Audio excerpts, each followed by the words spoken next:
السلام علیکم ورحمۃ اللہ وبرکاتہ. محترم محمد اطہر صاحب, وعلیکم السلام ورحمۃ اللہ. بڑی خوشی ہوئی کہ آج آپ ہمارے ساتھ ہیں. دراصل اس وقت ایک اہم ایشو جو جدہ میں چل رہا ہے, اس سلسلے میں ایک دو باتیں آپ سے کرنی ہیں. سب سے پہلے تو آپ کا استقبال ہے آج کی اس محفل میں, اور دوسرا یہ کہ اردو گلبن کا جو چینل شروع ہو رہا ہے, اس میں ہم آپ کا یہ انٹرویو یا آپ کی یہ گفتگو پیش کریں گے. ظاہر ہے آپ کتنے سال سے سعودی عرب میں ہیں؟ میں دیکھیے الحمدللہ, سب سے پہلے تو میں آپ کا بہت بہت شکر گزار ہوں, ممنون ہوں کہ آپ میرے کو اس قابل سمجھے کہ میں سے آپ جو ہے اردو کے تعلق سے سوالات کریں. اور میں جو ہے پچھلے 15 سال سے سعودی عرب میں ہوں الحمدللہ. سعودی عرب میں اردو نیوز کی ابتدا تقریباً 30 سال پہلے ہوئی تھی.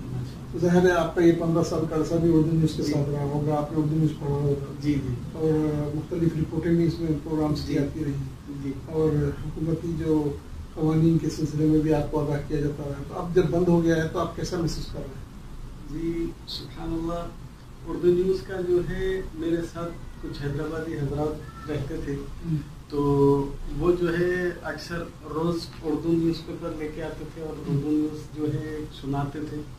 تو ہمارے کو اپنے ملک اور اپنے شہر سے جو ہے ہزاروں کلومیٹر دور کے باوجود بھی ہمارے کو جو ہے سبحان اللہ اپنے ملک اور اپنے شہر کی خبریں بڑے آسانی سے ہمارے کو جو ہے مہیا ہو جاتے تھے.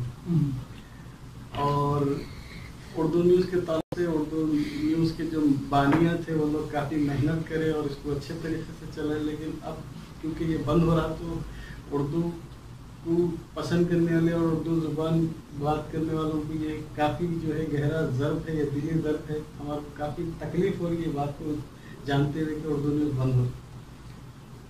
جی, آپ اردو کو پڑھ نہیں پاتے اردو نہیں سیکھنے کی وجہ سے, لیکن آپ اس کو سن کر خوش ہوا کرتے. جی جی سبحان اللہ, میری اردو میں اتنی اردو زبان میں میری ساتھ ہونے کا کافی سبب اردو جو ہے نیوز ہی رہا.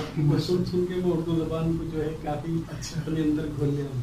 اچھا ماشاء اللہ, بہت شکریہ جناب محمد اطہر صاحب. الحمد للہ, جزاک اللہ خیر. بہت بہت شکریہ. میں آپ کا